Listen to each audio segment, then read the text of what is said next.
Good morning बच्चों। आइए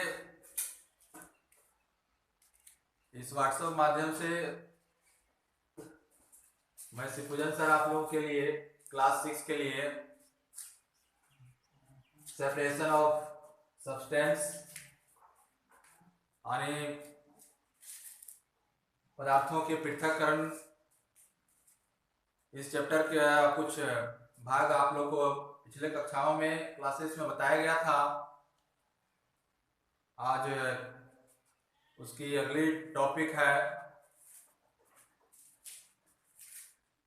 separation of insoluble solid from liquids. इसका मतलब है कि ठोसों से द्रवों से अविलय ठोसों को पृथक्करण करना। यानी द्रव किसे कहते हैं? जिसका आकार अनिश्चित है, आयतन निश्चित होता है। द्रव को किसी भी पात्र में आप रखिएगा उसी का वो आकार ले लेता है। इसलिए कहा जाता है कि द्रव का एक अनिश्चित आकार है लेकिन आयतन उसमें होता है, उसे हम लोग द्रव कहते हैं।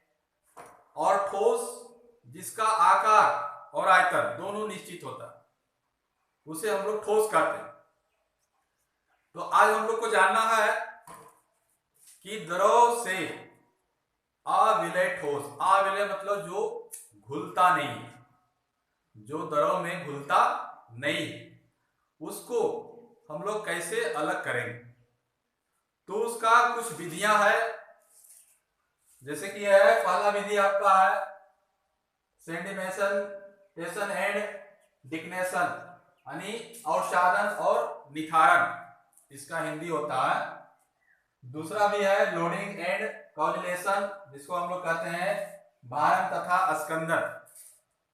और तीसरा आपका है फिल्ट्रेशन, जिसको कहते हैं निस्यंदन। निस्यंदन का अर्थ होता है छानने की क्रिया। तो हम लोग आज बारी बारी से जाने तीनों का कि किस तरह से हम लोग इसको अलग करेंगे जो द्रव में अविलय ठोस है, जो घुलता नहीं। तो सबसे पहला आपका क्या है? अवसादन और निथारण। जैसे कोई जल में कोई ठोस कण मिले हुए, जैसे मान लिया जाए जल में बालू, ये दोनों जब मिल गए हैं तो हम बालू को कैसे अलग करेंगे और जल को कैसे अलग करेंगे। तो जब जल जो बालू वाला मिला हुआ जो जल है उसको किसी पात्र में लेंगे, उसके पश्चात इसको आप 5 मिनट 10 मिनट अस्थिर छोड़ देंगे बिना हिलाए डुलाए, उस पर कोई मने प्रभाव नहीं होना चाहिए। तो क्या होता है कि बालू के जो कण होते हैं वो आपके उस पात्र के पेंदी में बैठ जाते हैं। जब वो बैठ जाता है बालू के कण तो उसी कहते हैं हम लोग अवसादन। और बिना हिलाए अस्थिर से उस पानी को, जो आपका ऊपर में पानी है, बालू के कण तो आपका नीचे पेंदी में बैठ गया, अब धीरे धीरे उस पानी को हम लोग किसी दूसरे पात्र में अलग करेंगे। उस क्रिया कहते हैं हम लोग निथारण। तो आपका उदाहरण मान लीजिए लेते हैं, वही जल से बालू अथवा कीचड़ वाला पानी जिसमें मिट्टी का कुछ कण मिला हुआ हो, ये आप ले लें किसी पात्र में और उसको 5 मिनट 10 मिनट के लिए स्थिर छोड़ दें। छोड़ने के पश्चात उसके कण क्या होंगे, आपके नीचे तल्ले में बैठ जाएंगे और स्वच्छ जल को हम अलग कर लेंगे। इसी प्रक्रिया को हम लोग कहते हैं अवसादन और तथा निथारण। अब है अगला आपका लोडिंग एंड कोगुलेशन, जिसको कहते हैं भारण तथा अस्कंदन। आप देखे होंगे कि कभी कभी नदी अथवा नहर के जल गंदगी यानी धूलकण इतने छोटे होते हैं, इतने सूक्ष्म होते हैं कि वो आसानी से आपके उस तल्ले में नहीं बैठता है।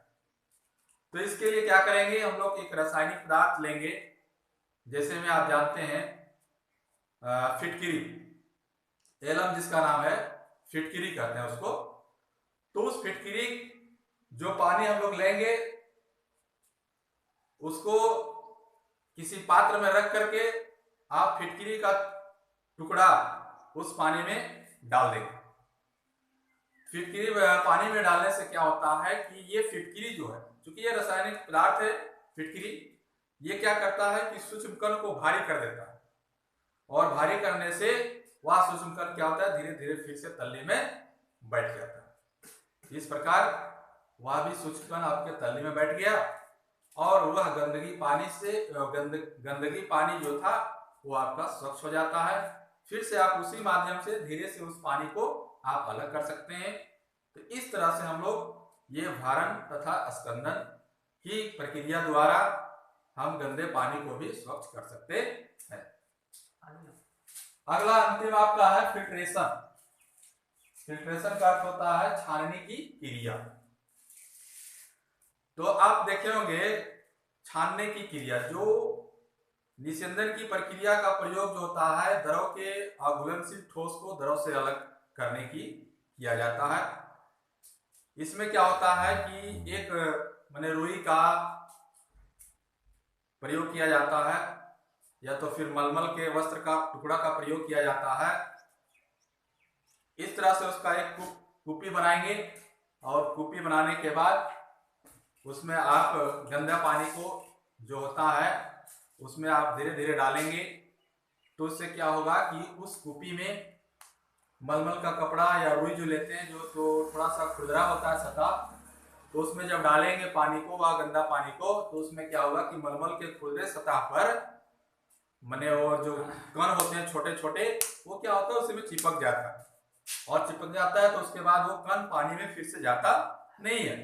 तो इस तरह से हम लोग जो है फिल्ट्रेशन के माध्यम से, निस्यंदन के माध्यम से स्वच्छ पानी को प्राप्त कर सकते हैं। आपको एक उदाहरण और बताते हैं कि आप कभी देखे होंगे कि कुछ द्रव ऐसे होते हैं जो अघुलनशील होते हैं, रहते हैं दोनों द्रव, लेकिन दोनों क्या होते हैं, अघुलनशील होते हैं।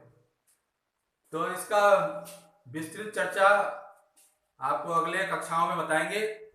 थोड़ा सा आपको बता देता हूं शॉर्ट में, जैसे आप जल और मिट्टी का तेल दोनों द्रव, लेकिन दोनों क्या है, द्रव है, लेकिन ये दोनों अघुलनशील, आपस में घुलते नहीं, मिलते नहीं।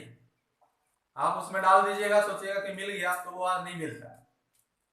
कुछ देर छोड़ दीजिए, छोड़ने के पश्चात आप देखिएगा कि आपका क्या कहते हैं, जल जो है आपका नीचे हो जाता है और तेल ऊपर हो जाता है। उसके बाद उसका दो सतह बन जाएगा, आपका लेयर बन जाएगा अलग अलग। उस तरह से आप तेल को अलग कर सकते हैं और पानी को भी अलग कर सकते हैं। तो ये था आपका आज का, मैंने क्या कहते हैं कि ठोसों से, द्रवों से अविलेट ठोस को अलग करने की प्रक्रिया। तो आज इस व्हाट्सएप माध्यम के साथ में वीडियो को समाप्त करता हूँ। धन्यवाद।